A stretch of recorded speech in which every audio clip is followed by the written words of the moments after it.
Hello dear students, কেমন আছো সবাই? আশা করি ভালোই আছো। Welcome to BR chemistry class. তো আজকে আমি চলে এসেছি তোমাদের সামনে আরেকটি নতুন ক্লাস, নতুন ভিডিও নিয়ে। যদি ভিডিওটি তোমাদের ভালো লেগে থাকে, চ্যানেলটি সাবস্ক্রাইব করো, বেল আইকনে প্রেস করো এবং লাইক, শেয়ার, কমেন্ট করো, যাতে আমি পরবর্তী ভিডিও তৈরির মোটিভেশন পাই। তো চলো আজকে শুরু করি, তোমাদের যে নতুন ক্লাসটি নিয়ে আসছি সেটা নিয়ে আলোচনা। চলো আজকে আমরা শুরু করব তাপ বা হিট। তো তাপ বলতে আমরা কি বুঝি বা তাপ কাকে বলে, এটা আমাদেরকে প্রথমেই জানতে হবে। তাপ কাকে বলবো বলো?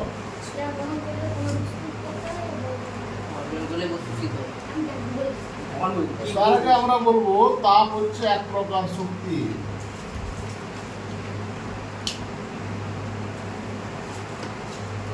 কি রকমের শক্তি? না, যা গ্রহণ করলে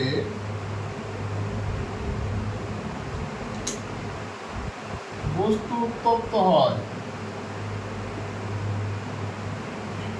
এবং বর্জন করলে বস্তু শীতল হয়।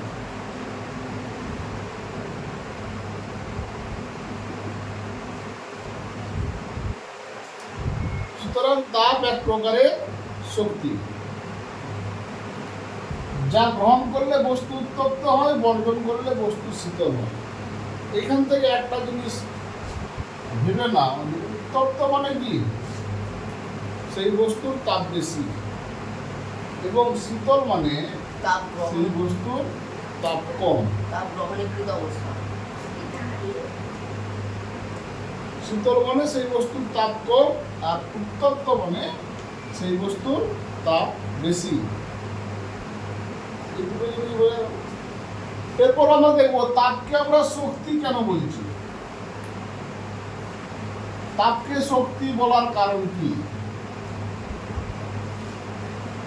তার কারণ হচ্ছে তাপ থেকে আমরা অন্যান্য শক্তিতে যেতে পারি। যেমন একটা উদাহরণ দিই, তাপ শক্তি থেকে আমরা বিদ্যুৎ শক্তি উৎপন্ন করতে পারি, তাপ থেকে যান্ত্রিক শক্তি উৎপন্ন করা যেতে পারে। তাহলে তাপ থেকে অন্যান্য শক্তিতে রূপান্তরিত করা যায়, আবার অন্যান্য শক্তি থেকেও তাপে রূপান্তরিত করা যায়। যেমন ধরো যান্ত্রিক শক্তি।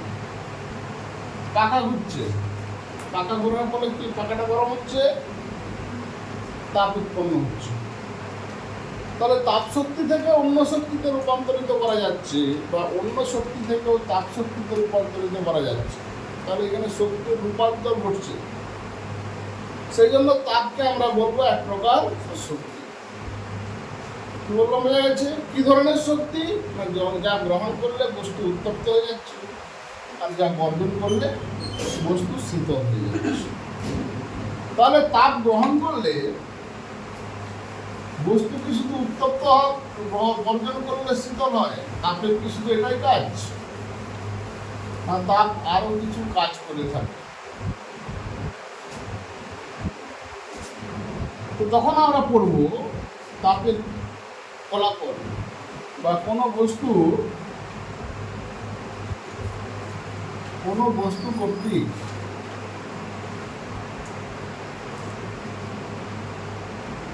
তাপ গৃহীত হলে কি কি পরিবর্তন ঘটে।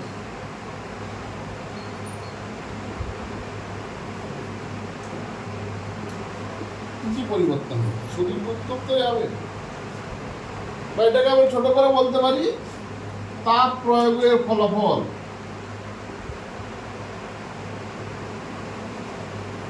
তাপ প্রয়োগের ফলাফল, তাপ প্রয়োগের ফলে কি ঘটে?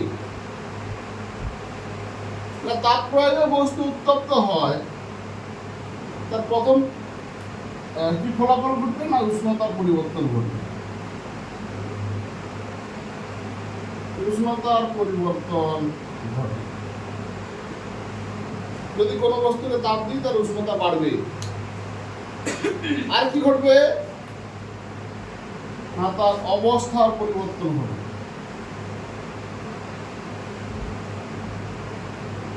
অবস্থার পরিবর্তন হবে। যেমন কঠিন কঠিন বস্তুকে যদি আমরা তাপ দিই, তাহলে কঠিন বস্তু গলে গিয়ে তরলে পরিণত হয়। তরলকে আবার তাপ দিলে সে গ্যাসীয় বস্তুতে বা গ্যাসীয় পদার্থে পরিণত হয়। তাহলে তাপ প্রয়োগের ফলে বস্তুর কি করছে না, অবস্থার পরিবর্তন ঘটছে। এছাড়াও আর কি পরিবর্তন ঘটতে পারে না, 3 নম্বর পয়েন্ট যদি আমরা বলি, বস্তুর রাসায়নিক পরিবর্তন ঘটতে পারে। তাপ প্রয়োগের ফলে বস্তুর রাসায়নিক পরিবর্তন ঘটে। এই 3টে পয়েন্ট মোটামুটি আমরা জেনে রাখবো যে তাপ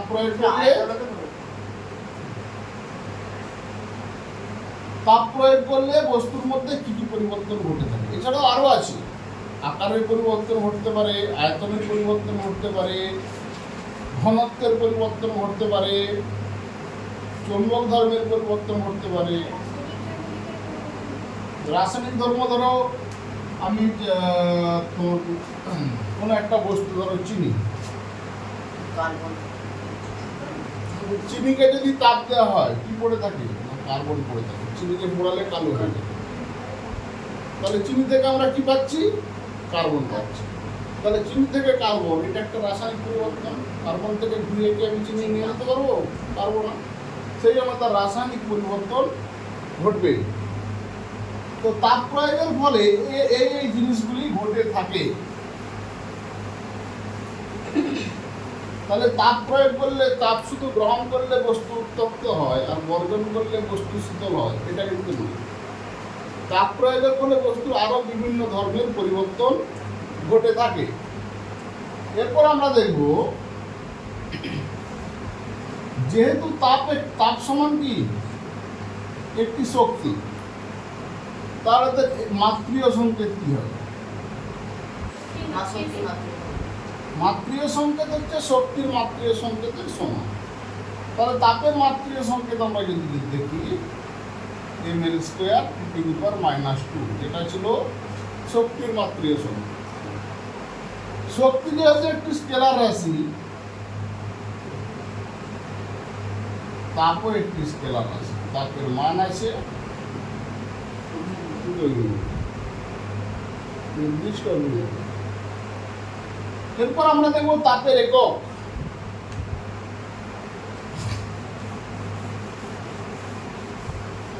সিপিএস পদ্ধতিতে তাপের একক হলো ক্যালোরি, বা যাকে আমরা ইংরেজিতে বলে থাকি ক্যালোরি। এই ক্যালোরির সংজ্ঞা অনেক সময় পরীক্ষায় পড়ে। 1 ক্যালোরি কাকে বলে? 1 ক্যালোরি হলো 1 গ্রাম বিশুদ্ধ জলের উষ্ণতা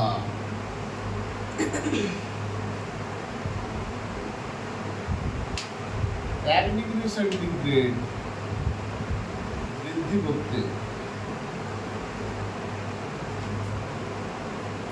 যে পরিমাণ তাপের প্রয়োজন,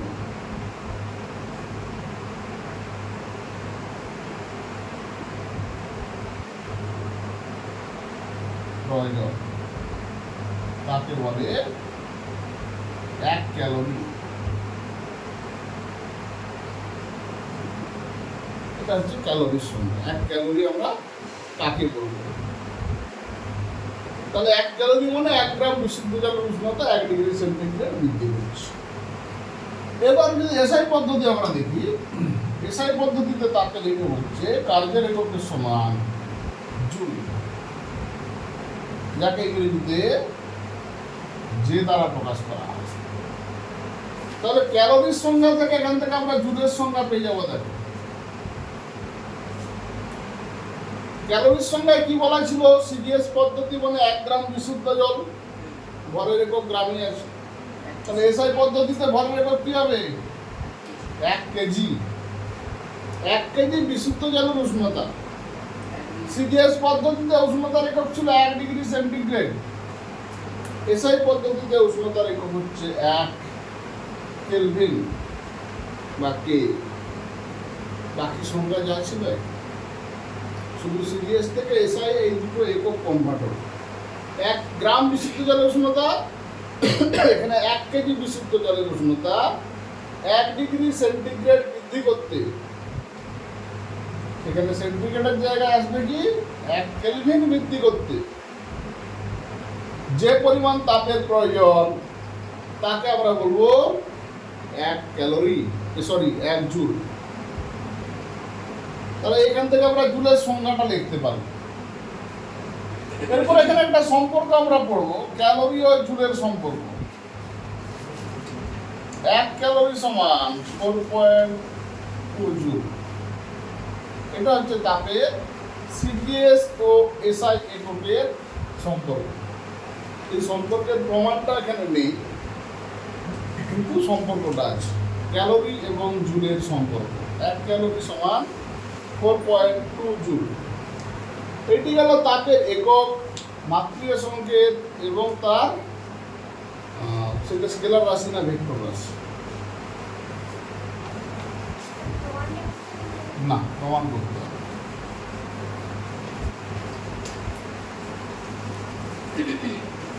এখানে তাপ পড়ার সময় একটা টার্ম বারবার উঠে আসছে, উষ্ণতা বা তাপমাত্রা। যদিও আমরা এটা আগে পড়ে আসছি, তবু আরেকবার ঝালিয়ে নেয়। উষ্ণতা বা তাপমাত্রা কাকে বলে? উষ্ণতাটা কি না, উষ্ণতা হলো বস্তুর তাপীয় অবস্থা। বস্তুর তাপীয় অবস্থাকে আমরা বলে থাকি উষ্ণতা। এই তাপীয় অবস্থা থেকে কি কি জানতে পারি না, এখান থেকে জানা যায় বস্তু তাপ গ্রহণ করবে নাকি বস্তু তাপ বর্জন করবে।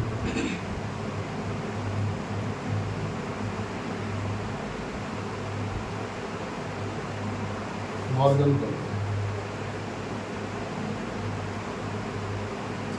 তাহলে উষ্ণতা বা তাপমাত্রা হলো বস্তুর এমন একটি তাপীয় অবস্থা যা ঠিক করে বস্তুটি তাপ গ্রহণ করবে না বর্জন করবে।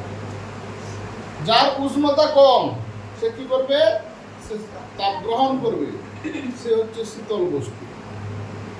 যার উষ্ণতা বেশি সে কি করবে? তাপ বর্জন করবে, সে হচ্ছে উষ্ণ বস্তু বা উত্তপ্ত বস্তু। এই তাপমাত্রার এককগুলো যদি আমরা প্রকাশ করি, ডিগ্রি সেন্টিগ্রেড বা ডিগ্রি সেলসিয়াস, এটা হচ্ছে সিডিএস পদ্ধতি। এই সিডিএস পদ্ধতিতে তাপমাত্রার একক হচ্ছে ডিগ্রি সেন্টিগ্রেড বা ডিগ্রি সেলসিয়াস। এসআই পদ্ধতিতে তাপের একক হচ্ছে কেলভিন। এসআই পদ্ধতিতে তাপের একক কেলভিন। এছাড়াও এফপিএস পদ্ধতিতে আরেকটি তাপের একক আছে ডিগ্রি ফারেনহাইট।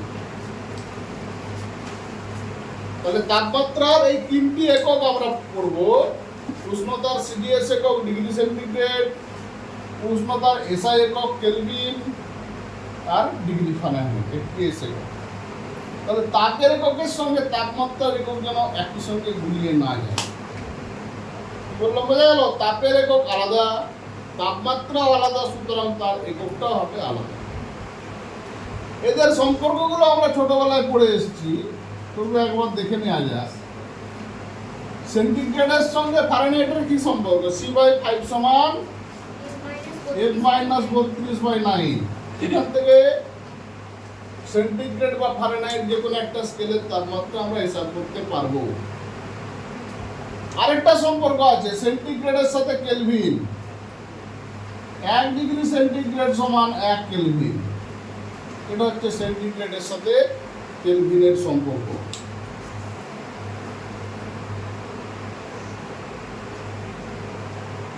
তাহলে তাপমাত্রা যখন আমরা বারবার পড়ছি সেই তাপমাত্রা সম্পর্কে কিছু জিনিস আমরা একটু রিমাইন্ড করে নিলাম। তো আবার আমরা যাব তাপে। ফারেনহাইট থেকে সেন্টিগ্রেড পাবো, সেখান থেকে ক্যালকুলেট করা যাবে। ফারেনহাইটের সঙ্গে সেন্টিগ্রেডের যা সম্পর্ক C/5 সমান 8 মাইনাস 32/9। তাহলে সেন্টিগ্রেডের সঙ্গে ফারেনহাইটের সম্পর্ক 5/9 ফারেনহাইট, ডিগ্রি ফারেনহাইট বলা হয়। তাহলে 1 ডিগ্রি সেন্টিগ্রেড সমান 5/9 ডিগ্রি ফারেনহাইট। তাহলে 1 ডিগ্রি সেন্টিগ্রেডের জায়গায় তুমি 5/9 ডিগ্রি ফারেনহাইট বসিয়ে দাও, তাহলে 1 কেলভিন হয়ে যাবে।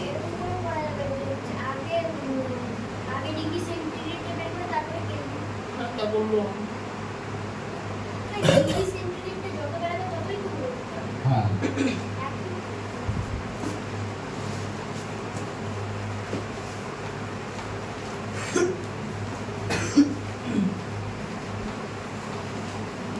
এরপর আমরা যে জিনিসটা দেখব, তাপ কয় প্রকার, তাপের প্রকারভেদ।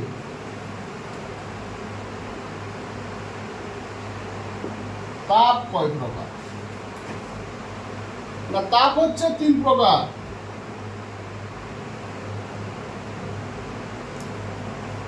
প্রথম প্রকারকে আমরা বলবো বোধগম্য তাপ। বোধগম্য তাপ। দ্বিতীয় প্রকার তাপ হলো লীন তাপ। আর তৃতীয় প্রকার তাপ হলো বিকীর্ণ তাপ।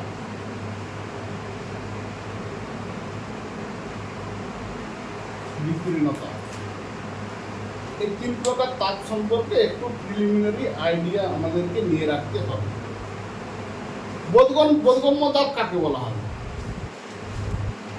না, যেই তাপ আমরা অনুভব করতে পারি বা বোধ করতে পারি, কি দ্বারা? না, ইন্দ্রিয় দ্বারা, তাকে আমরা বোধগম্য তাপ বলি। কিন্তু এটা তো আর সংজ্ঞা হবে না। তাহলে বোধগম্য তাপের সংজ্ঞা হিসেবে কি বলবো? না, যে তাপে বস্তুর উষ্ণতার পরিবর্তন ঘটে, উষ্ণতার পরিবর্তন ঘটবে কিন্তু অবস্থার পরিবর্তন হবে না। অবস্থার পরিবর্তন হবে না, সেই তাপকে আমরা বলবো বোধগম্য তাপ। লীন তাপ কাকে বলা হবে? লীন তাপে কি হয়? উষ্ণতার পরিবর্তন ঘটে না।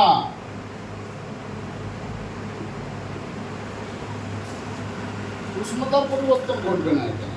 তাহলে কি হবে? না, অবস্থার পরিবর্তন ঘটবে।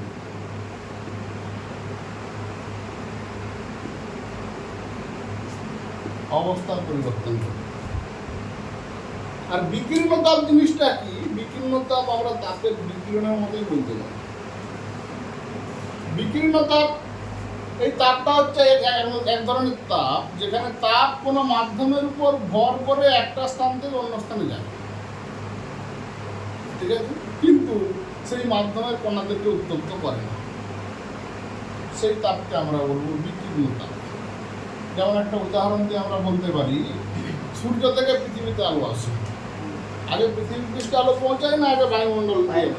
তাহলে বায়ুমণ্ডলের কণার মধ্য দিয়ে সূর্যের আলো পৃথিবীতে পৌঁছায়, কিন্তু বায়ুমণ্ডলের কণাকে উত্তপ্ত করে না।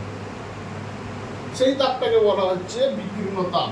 মানে যে তাপ এক স্থান থেকে অন্য স্থানে যায় কিন্তু যেই মাধ্যমের কণাগুলি দ্বারা যায় সেই কণাগুলিকে উত্তপ্ত করে না, সেটিকে আমরা বলবো বিকীর্ণ তাপ। তাহলে এই 3 ধরনের তাপ সম্পর্কে বোঝা গেল যে তোমার বোধগম্য তাপ কি, লীন তাপ কি, আর বিকীর্ণ তাপ কি। এরপর আমরা দেখব যে তাপ বস্তু গ্রহণ করবে বা বর্জন করবে, যেটাই করুক না কেন, সেটা কি পরিমাণ, কত পরিমাণে করবে। বা কোনো বস্তুকে নির্দিষ্ট উষ্ণতায় উত্তপ্ত করতে গেলে কত পরিমাণ তাপ দিতে হবে, বা কোনো বস্তু একটি নির্দিষ্ট উষ্ণতা থেকে অন্য নির্দিষ্ট উষ্ণতায় যেতে কত পরিমাণ তাপ ছাড়বে, সেই পরিমাণটা আমি কি করে হিসাব করি? সেই পরিমাণটা হিসাব করা হয় এইভাবে।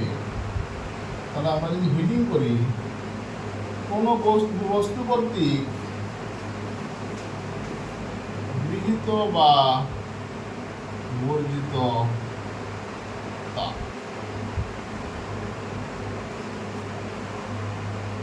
কোনো বস্তু কতটা তাপ গ্রহণ করবে বা কতটা তাপ বর্জন করবে।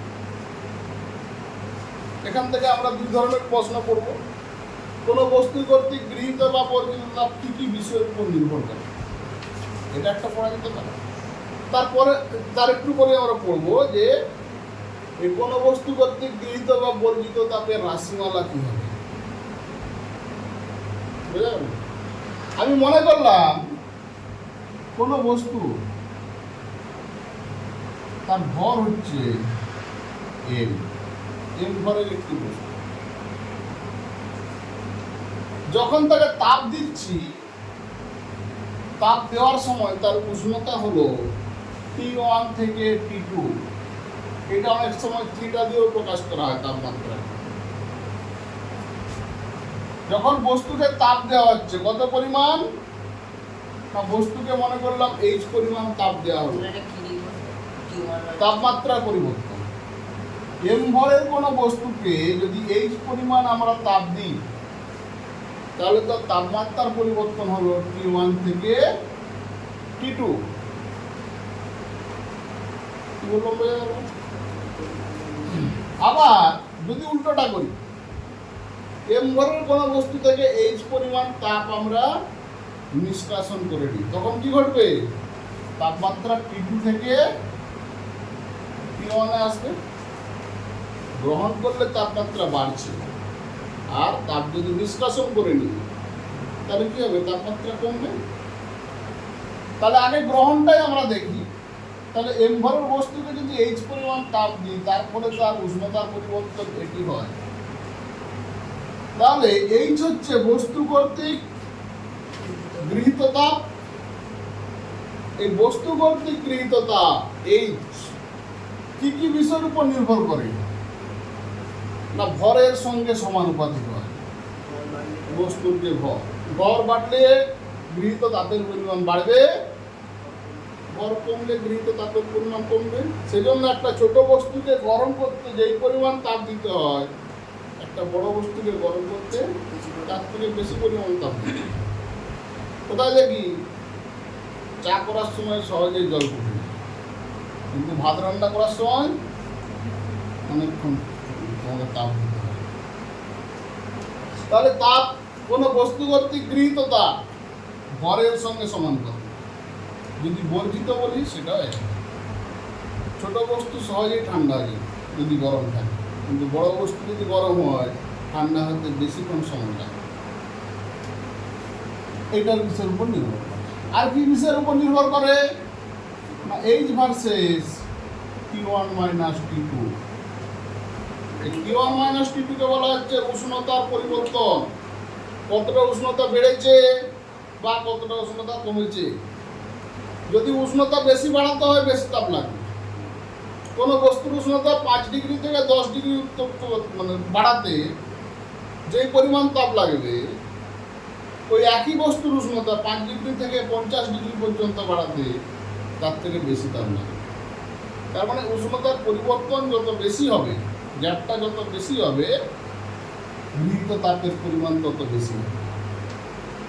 এই T1 মাইনাস T2 এটাকে আমরা এরকম ভাবে লিখতে পারি ডেল্টা টি। প্রকৃতপক্ষে এটা T1 থেকে T2 যাচ্ছে, কিন্তু আমরা T1 মাইনাস T2 লিখবো না। তার কারণ কি? কারণ পরিবর্তন যখন আমরা দেখব বড় মাইনাস ছোট হয়, তাহলে পরিবর্তন কি হবে? T2 মাইনাস T1 বা ডেল্টা টি। এখানে টি এর জায়গায় অনেক সময় থিটা দেওয়া থাকে, θ2 মাইনাস θ1 বা ডেল্টা থিটা। যাই হোক, তাহলে এই দুটো সমীকরণ যদি আমরা একসঙ্গে লিখি কি হবে? না H versus M into T2 minus T1 বা H varies as m into delta টি।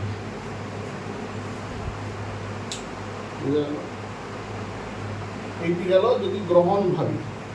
যদি বর্জন ভাবি একই রকম। বর্জনের ক্ষেত্রে এটা তো সেম, কিন্তু বর্জনের ক্ষেত্রে এটা কি পার্থক্য হবে না H ভ্যারিসেস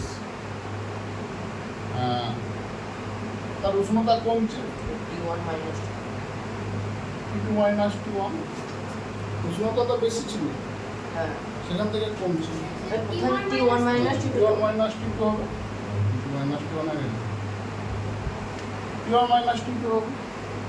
এটাও যেহেতু পার্থক্য, এটাকে আমরা ডেল্টা টি দ্বারা প্রকাশ করি না।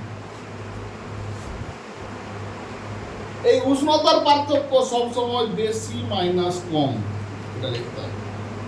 বেশি উষ্ণতা মাইনাস কম উষ্ণতা, এটা যেন মাথায় থাকে। তাহলে এটাও যদি H ভ্যারিসেস ডেল্টা টি হয়, এটা আর এটা তো একই। তাহলে এই দুটোকে আমরা একভাবেই লিখতে পারি, কোনো বস্তু কর্তৃক গৃহীত বা বর্জিত তাপ। তাহলে এইখান থেকে যদি আমরা লিখি H varies as m into delta T, এটাকে যদি আমি সমানুপাত তুলে সমান চিহ্ন দিই, H সমান m into s into delta T. এখানে s হচ্ছে সমানুপাতিক ধ্রুবক বা সমানুপাত ধ্রুবক।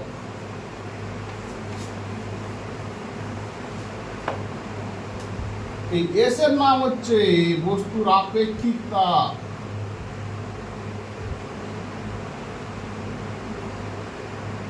আপেক্ষিক তাপ, এই আপেক্ষিক তাপ সম্পর্কে আমরা জানবো। তো এই যে সমীকরণটা আমরা পেলাম H সমান m s ডেল্টা টি, এই সমীকরণটি হলো কোনো বস্তু কর্তৃক গৃহীত বা বর্জিত তাপের রাশিমালা। এটা প্রমাণ করতে দেয় যে কোনো বস্তু কর্তৃক গৃহীত বা বর্জিত তাপের রাশিমালাটি প্রতিষ্ঠা করো। এরকম ধরনের প্রশ্ন আছে, কোনো বস্তু কর্তৃক গৃহীত বা বর্জিত তাপ কি কি বিষয়ের উপর নির্ভর করে? তখন বলতে হবে এর উপর নির্ভর করে, উষ্ণতার পরিবর্তনের উপর নির্ভর করে। আপেক্ষিক তাপটা পরে আসছে। উপাদানের উপরেও তো নির্ভর করে। তাহলে এই দুটো জিনিসের উপরে আমরা নির্ভর করবে তার গৃহীত বা বর্জিত তাপ। তো উপাদান যেহেতু নির্ভর করবে, উপাদান তো আপেক্ষিক তাপের উপর নির্ভরশীল। তাহলে সাধারণ সমীকরণ হচ্ছে H সমান ms ডেল্টা টি। ঠিক আছে, যদি গ্রহণের ক্ষেত্রে হয় আরেকবার বলে দিই, গ্রহণের ক্ষেত্রে কি হয় T1 থেকে T2 হয়, তাই তো? এখানে T1 গ্রেটার দ্যান T2 হয়, তাই তো? তখন এর সমীকরণ আমরা কি লিখবো? H সমান ms T2 মাইনাস T1। যদি বর্জনের ক্ষেত্রে আমরা দেখি T2 থেকে T1 হয়, এখানে T2 less than T1, T1 বেশি। তাহলে এখানে সমীকরণটা হবে H সমান ms T1 মাইনাস T2, দুটোই কিন্তু ডেল্টা টি।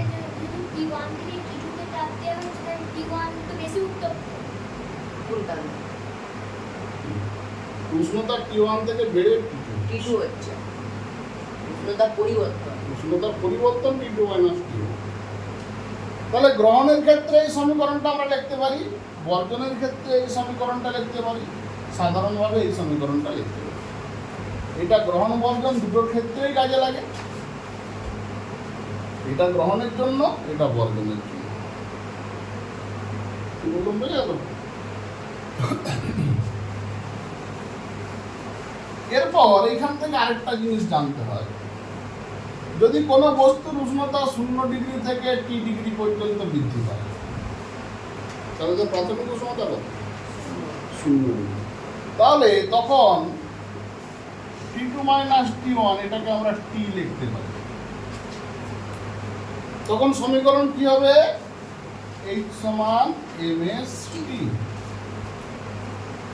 একইভাবে বর্জনের ক্ষেত্রে কোনো বস্তু যদি T থেকে বর্জন করতে করতে 0-তে আসে, তার পার্থক্য কত হবে? T হবে। তখনও তার সমীকরণ হবে H সমান mst। বোঝা গেল কি যাবে? বোঝা গেল? তাহলে 0 ডিগ্রি থেকে শুরু বা 0 ডিগ্রিতে শেষ হলে উষ্ণতার পরিবর্তন সবসময় যত ডিগ্রিতে যাচ্ছে, এখানে টি ডিগ্রিতে যাচ্ছে, সেজন্য আমরা টি ডিগ্রি লিখেছি। তার সমীকরণ হবে H সমান mst। তাহলে এই সমীকরণটা প্রতিষ্ঠা করা যাবে? যাবে না। প্রতিষ্ঠা কতদূর করতে হবে? H সমান ms ডেল্টা টি, যতটি বলা আছে ওইটি প্রতিষ্ঠা। তারপরে এগুলো বিভিন্ন ক্ষেত্র আমরা একটু ভেঙে দেখালাম।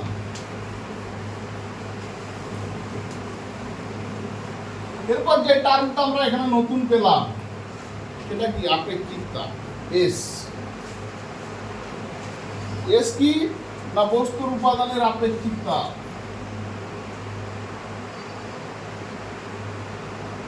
আপেক্ষিকতা এর সমীকরণ কোথা থেকে পাবো? H সমান mst বা ডেল্টা টি, যাই লিখে নেব। এখান থেকে S কি পাবো? S সমান h বাই m গুণিত t। তাহলে সমীকরণ থেকে সংজ্ঞা লিখতে গেলে কি করতে হবে? m সমান 1 করে দাও, t সমান 1 করে দাও। তাহলে যদি সাধারণ সংজ্ঞা লিখি, m সমান 1 মানে কি? একক ভরের বস্তু, ঠিক আছে? বস্তুর একক উষ্ণতা বৃদ্ধি করতে। t সমান 1 মানে কি? একক উষ্ণতার পরিবর্তন ঘটাতে, সেটা বৃদ্ধি বা হ্রাস ঘটাতে যে পরিমাণ তাপের প্রয়োজন। H সমান S হবে তখন। তাহলে যে পরিমাণ তাপের প্রয়োজন তাকে বলা হয় ওই বস্তুর উপাদানের আপেক্ষিক তাপ। আপেক্ষিক তাপ বস্তুর উপাদানের উপর নির্ভর করে। বিভিন্ন বস্তুর আপেক্ষিক তাপ বিভিন্ন। যেমন ধরো 1 কেজি জলকে গরম করতে যে পরিমাণ তাপ লাগবে, 1 কেজি দুধকে গরম করতে তার থেকে কম পরিমাণ তাপ লাগবে, বা তাপের পার্থক্য করবে। যদি বলা হয় 1 কেজি গ্লিসারিন সমান উষ্ণতায় নিয়ে আসতে গেলে তার থেকে অনুরূপ তাপমাত্রা নেই। তাহলে উপাদানের উপর আপেক্ষিক তাপ নির্ভর করে। যদি 1 কেজি লোহাকে গরম করতে যে তাপ লাগবে, 1 কেজি অ্যালুমিনিয়ামকে সমান উষ্ণতা নিয়ে আসতে তার থেকে আলাদা তাপ লাগবে। সুতরাং আপেক্ষিক তাপ উপাদানের উপর নির্ভর করে, সেজন্য আপেক্ষিক তাপকে বলা হচ্ছে বস্তুর উপাদানের আপেক্ষিক তাপ। আপেক্ষিক তাপের সংজ্ঞায় কিন্তু এটা উল্লেখ করতে হবে, বস্তুর উপাদানের আপেক্ষিক তাপ। এইবার দেখো আপেক্ষিক তাপ যখন দেখছি, এর একক আমরা দেখবো সিজিএস আর এসআই। সিজিএস পদ্ধতিতে এর একক আমরা এখান থেকে হিসাব করতে পারবো। সিজিএস পদ্ধতিতে তাপের একক কি? ক্যালোরি। নিচে ভরের একক কি? গ্রাম গুণিত ডিগ্রি সেন্টিগ্রেড। তাহলে এটাকে যদি আমরা লিখি, সমান কি লিখবো? ক্যালোরি পার গ্রাম ডিগ্রি সেন্টিগ্রেড। বা এটাকে এরকম ভাবে লিখতে পারি, ক্যালোরি গ্রাম ইনভার্স ডিগ্রি সেন্টিগ্রেড ইনভার্স। এটি হচ্ছে আপেক্ষিক তাপের সিজিএস একক। এখানে যদি এই একক ভরের জায়গায় 1 গ্রাম লিখে দিই, 1 গ্রাম ভরের বস্তু 1 ডিগ্রি সেন্টিগ্রেড উষ্ণতা বৃদ্ধি করতে যত ক্যালোরি তাপের প্রয়োজন, তাকে বলা হচ্ছে ওই বস্তুর উপাদানের আপেক্ষিক তাপ। এখান থেকে প্রশ্ন আছে কিরকম না, তোমাকে বলে দিল লোহার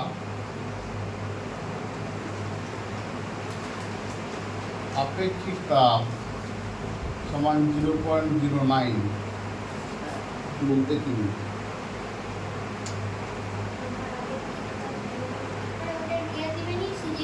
এককটা সিজিএস বা এসআই যে কোনো একটা বলো। আমি সিজিএসটা শিখেছি, সিজিএসটা দিয়েই বলি। 1 গ্রাম ভরের লোহার উষ্ণতা 1 ডিগ্রি সেন্টিগ্রেড বাড়াতে না 0.09 ক্যালোরি তাপের প্রয়োজন। 1 গ্রাম ভরের লোহার উষ্ণতা 1 ডিগ্রি সেন্টিগ্রেড বৃদ্ধি করতে 0.09 ক্যালোরি তাপের প্রয়োজন। আমি বললে কি বলবো? এসআই পদ্ধতি যদি আমরা দেখি, এর একক কি হবে না জুল বাই কেজি গুণিত কেলভিন। এর একক সমীকরণ থেকে আমরা পাচ্ছি। তাহলে এটাকে আমরা এরকম ভাবে লিখতে পারি জুল পার কেজি কেলভিন বা joule KG inverse kelvin inverse. অর্থাৎ 1 কেজি ভরের কোনো বস্তুর উষ্ণতা 1 কেলভিন বৃদ্ধি করতে যে পরিমাণ তাপের প্রয়োজন তাকে আমরা বলবো ওই বস্তুর উপাদানের আপেক্ষিক তাপ। এবার যদি এটা আমরা এসআই এককে বলি তখন কি বলবো না 1 কেজি ভরের লোহার উষ্ণতা 1 কেলভিন বৃদ্ধি করতে এত জুল তাপের প্রয়োজন। যখন সিরিয়াস পদ্ধতিতে বলবো এত ক্যালোরি তাপের প্রয়োজন। যখন এসআই পদ্ধতিতে এটাকে ব্যাখ্যা করব তখন আমরা বলবো এত জুল তাপের প্রয়োজন। কি বললাম বোঝা গেছে?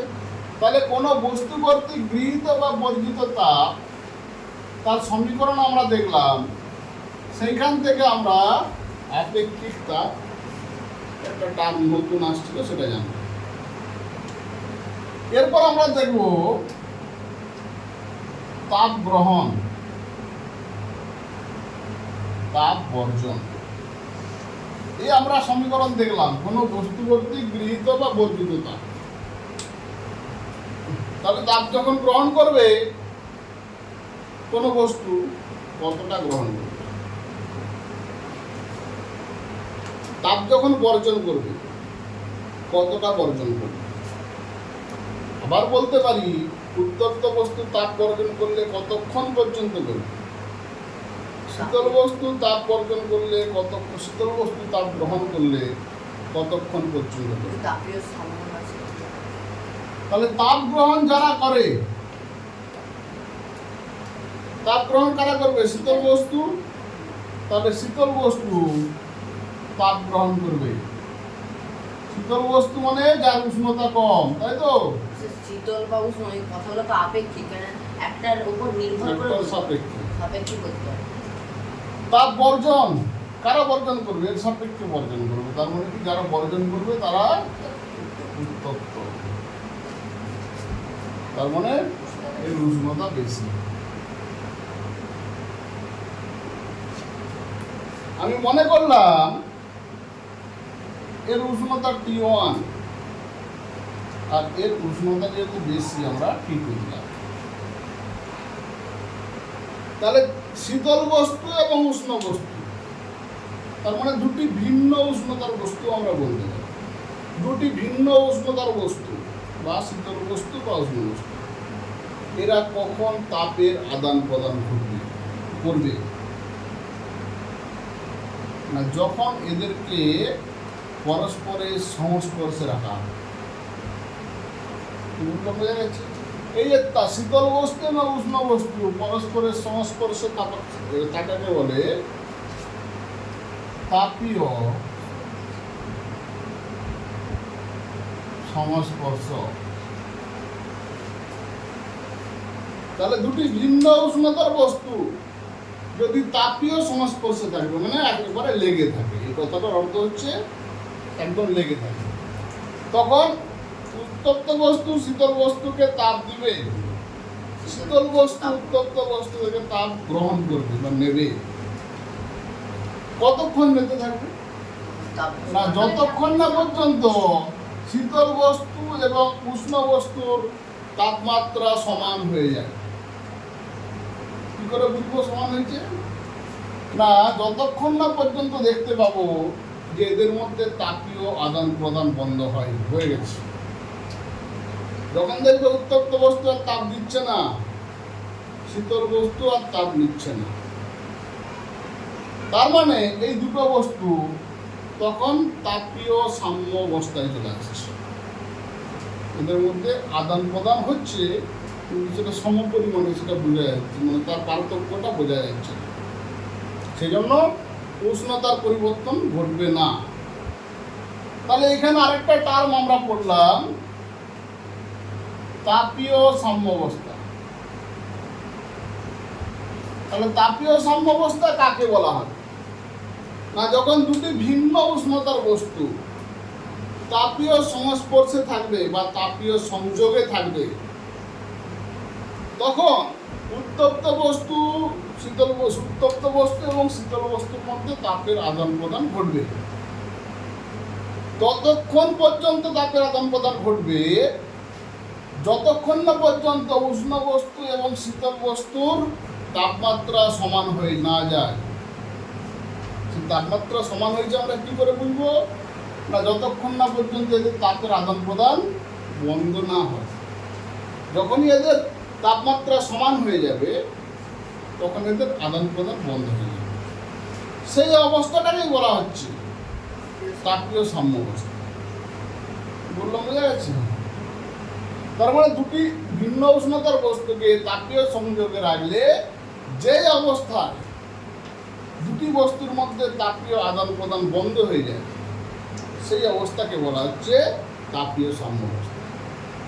এই তাপীয় সাম্যাবস্থায় T1 এর কোনো অস্তিত্ব থাকে না, T2 র কোনো অস্তিত্ব থাকে না। থাকে কার? এখানে আরেকটি তাপমাত্রা সৃষ্টি হয় T। এই তাপমাত্রাটিকে বলা হয় সাম্য তাপমাত্রা বা মধ্যম তাপমাত্রা। এই সাম্য তাপমাত্রার উপস্থিত থাকে। এই দুটি তাপমাত্রার মধ্যে কারো অস্তিত্ব থাকবে না। কি বললাম, বোঝা গেল? তাহলে তাপীয় সাম্যাবস্থা জিনিসটা কি বোঝাতে পারলাম না? বোঝা গেল না? তাহলে তাপ গ্রহণ কতক্ষণ চলবে? যতক্ষণ না তাপীয় সাম্যাবস্থায় আসবে ততক্ষণ পর্যন্ত তাপের আদান প্রদান চলতে থাকবে। কি বললাম, বোঝা গেল? এই যে কতক্ষণ চলবে আমরা জানলাম, তাপীয় সাম্যাবস্থা পর্যন্ত চলবে, কিন্তু সেখানে গৃহীত বা বর্ধিত তাপের পরিমাণ আমরা কি করে হিসাব করব? এই গৃহীত বা বর্ধিত তাপের পরিমাণ হিসাব করা যায় ক্যালোরি নীতির মূলনীতির সাহায্যে।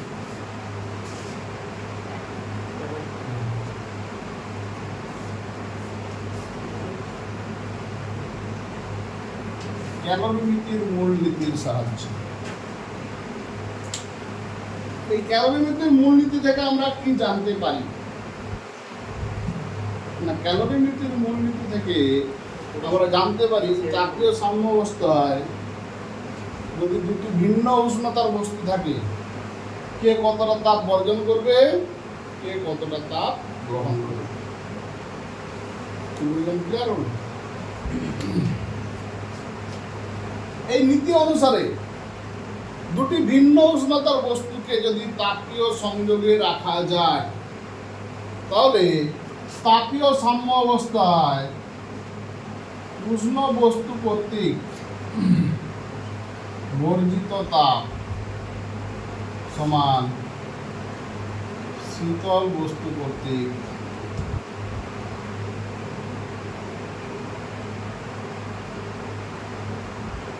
গৃহীত তাপ এটি সমান হবে। কখন সমান হবে? না, কন্ডিশন দুটো, যে বস্তুকে তাপীয় সাম্যাবস্থায় থাকতে হবে, তাপীয় সংযোগে থাকতে হবে,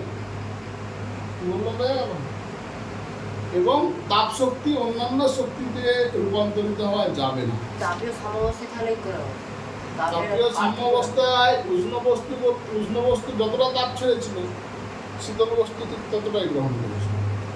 তাহলে বর্জিত সমান গৃহীত, এবং বস্তুকে তাপীয় সংযোগে থাকতে হবে। তাপীয় সংযোগে না থাকলে তাপের আদান প্রদান ঘটবে না। এইটি হচ্ছে ক্যালোরিমিতির মূল নীতি। এই নীতিটি ব্যাখ্যা করতে হবে। আমি মনে করলাম উষ্ণ বস্তুর তাপ H1, শীতল বস্তুর তাপ H2। আমি মনে করলাম উষ্ণ বস্তুর ভর M1, শীতল বস্তুর ভর M2। আমি মনে করলাম প্রথমে উষ্ণ বস্তুর উষ্ণতা ছিল T1, আমি মনে করলাম যে প্রথমে শীতল বস্তুর উষ্ণতা ছিল T2। এবার যখনই দুটি বস্তুকে আমরা তাপীয় সংযোগে আনবো তখনই এদের সাম্য তাপমাত্রা একটা আসবে। যদি সাম্য তাপমাত্রা T হয় তাহলে T1 কমে কমে কত দূর গেছে? T পর্যন্ত গেছে। T2 বেড়ে বেড়ে কত দূর গেছে? T পর্যন্ত গেছে। তাহলে এখানে আমরা লিখব T থেকে T2 গেছে। এটি ভালো করে বুঝবো। তাহলে দুটি উষ্ণ বস্তু শীতল বস্তুকে পাশাপাশি রেখেছে সংযোগে। উষ্ণ বস্তু শীতল বস্তু তাপ গ্রহণ বর্জন করে একটি সাম্য তাপমাত্রা এসছে T। তাহলে উষ্ণ বস্তু কর্তৃক বর্জিত তাপ কত হবে? H1 সমান M1 T মাইনাস T, কারণ সে T1 মাইনাস T, T1 থেকে সে Tতেই গেছে, কারণ T1 থেকে ছেড়ে ছেড়ে সে T পর্যন্ত পৌঁছেছে। শীতল বস্তু সে T থেকে গ্রহণ করে T2 থেকে গ্রহণ করে করে T হয়েছে, তার মানে এখানে বেশি T বেশি T2 কম, এখানে T1 বেশি T কম, সেজন্য দেখো দুটো পার্থক্য আলাদা, T1 minus T, T minus T। এটা বোঝা গেছে কি? যায় বোঝা গেছে? যদি তাপীয় সাম্য অবস্থায় থাকে তাহলে H1 সমান H2। তাহলে এই দুটো সমীকরণের বাম পক্ষ যদি সমান হয়ে যায় তাহলে ডান পক্ষ সমান হবে। এখানে S1টা লেখা হয়নি, S2টা লেখা হয়। আচ্ছা, S1 S2 লিখবো না, এখন চলে যাবে। এটা হলো, তাহলে এটা হলো এদের তাপের সমীকরণ কি হবে? এর সঙ্গে একটা S গুণ করতে হবে। আমি মনে করলাম প্রথম উষ্ণ বস্তুর আপেক্ষিক তাপ S1 আর শীতল বস্তুর আপেক্ষিক তাপ S2, তবেই তো গৃহীত বা পরিচিত তাপের রাশিমালা আসবে। তাহলে ডান পক্ষ সমান M1 S1 T1 minus T সমান M2 S2 T minus T2। এটি হচ্ছে ক্যালোরিমিতির মূলনীতির রাশিমালা। এখান থেকে অঙ্ক আসে, এটা প্রমাণ করতে দেয়, তোমাকে বলতে পারে ক্যালোরিমিতির মূলনীতিটি লেখো এবং ব্যাখ্যা করো।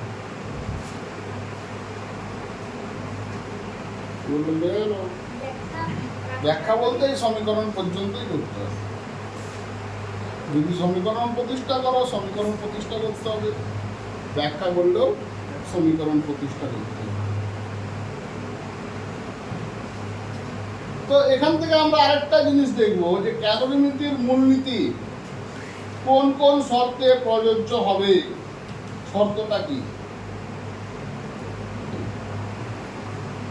শর্তটা হচ্ছে, প্রথমেই বললাম বস্তুগুলিকে তাপীয় সংযোগে থাকতে হবে, একটি প্রথম শর্ত। প্রথম শর্ত হচ্ছে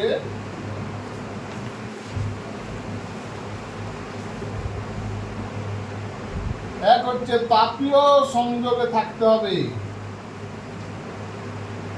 এটা অবশ্যই জরুরি। দ্বিতীয়, তাপীয় সাম্য অবস্থায় থাকতে হবে,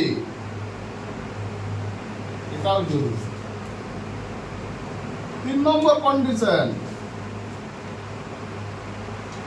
তাপ শক্তি অন্য শক্তিতে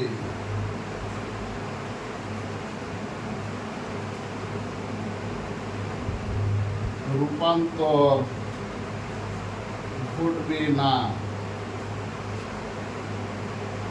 এই 3টে কন্ডিশনে ক্যালোরিমিতির মূলনীতি প্রযোজ্য হয়।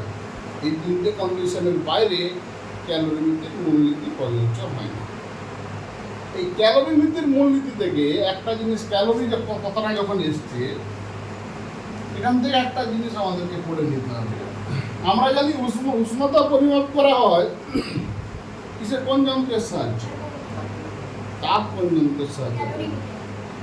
ক্যালোরিমিতির সঙ্গে মনে রাখার সুবিধাতে মনে রাখো যে তাপ পরিমাপ করা হয় ক্যালোরিমিটার, এই যন্ত্রের সাহায্যে।